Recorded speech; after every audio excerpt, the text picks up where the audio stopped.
Starting from Peter Drucker, most management theorists and behavioral scientists have identified self-awareness and self-discovery as an important quality of all effective leaders.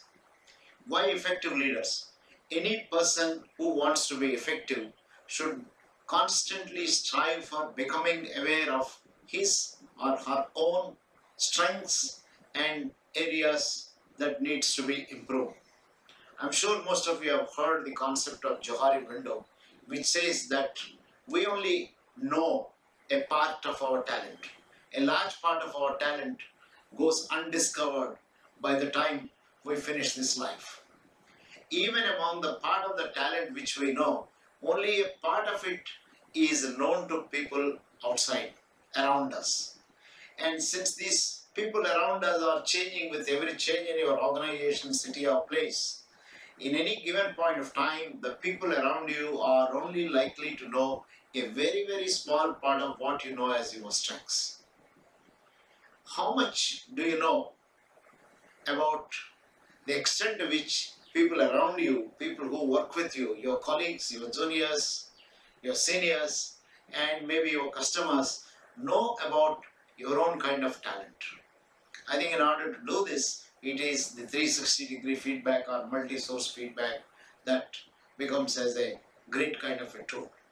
You experience once, you go through a 360-degree feedback once, and you will discover that there are parts of yourself which are known to you, not known to others, and parts of yourself which others have observed but you may not be aware of.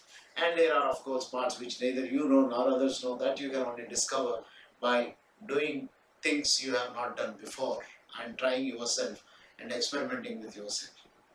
In this short talk, I want to give one tip for those who go through 360-degree feedback.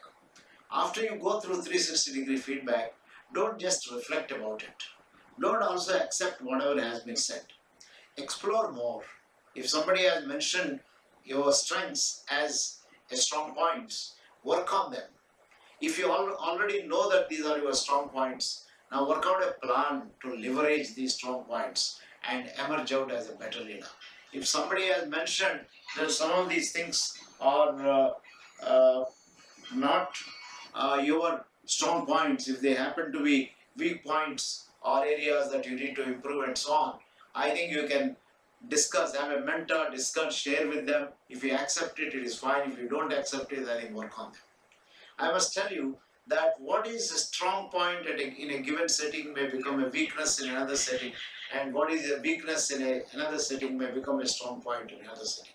For example, some people who are very dynamic and aggressive are seen in some settings as manipulative and selfish, whereas in other settings they are seen as great leaders who made things happen.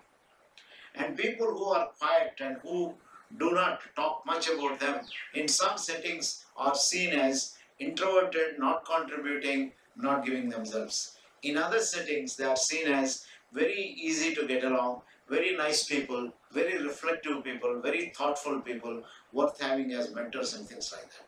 So don't worry if somebody has mentioned certain things as weaknesses about you. That only means in a particular setting, in a particular context, that particular person perceived it as like that. I think we need to work on this, and you can only make sure that some of your strengths are multiplied, and if your weaknesses persist, make sure that the settings are changed. I think 360 is a good tool for self-discovery, and I hope you will make use of whatever opportunities you get to go through a 360-degree feedback.